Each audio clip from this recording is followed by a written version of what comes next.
6 سوالی که این دوتا هوش مصنوعی به چالش میکشه. حالا این دوتا هوش مصنوعی چیه؟ با من تا آخر ویدیو بمون تا بهت بگم. کدوم توی مکالمه و درک منظور طبیعی تره؟ چت جی پی تی، چون میتونی شخصی سازیش کنی و حافظه مکالمه قوی تری هم داره. کدوم عکساش واقعی تر و دقیق تره؟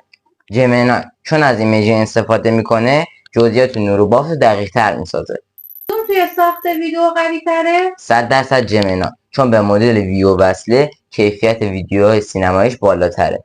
کدوم به اطلاعات لحظه‌ای و جستجوی زنده بهتر دسترسی داره؟ معلومه جمینای، چون به جستجوی گوگل وصله.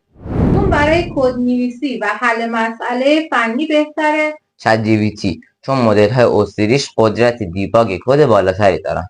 کدوم محدودیت کمتری داره؟ چت جی پی تی، چون نسخه رایگانش دسترسی روزانه بیشتری به آدم میده. دیدین که رقابت واقعا نزدیک بود. انتخاب نهایی به این بستگی داره که برای چی میخوای ازش استفاده کنی. حالا شما تو کامنت ها بگین با کدوم بیشتر سر و کار دارین.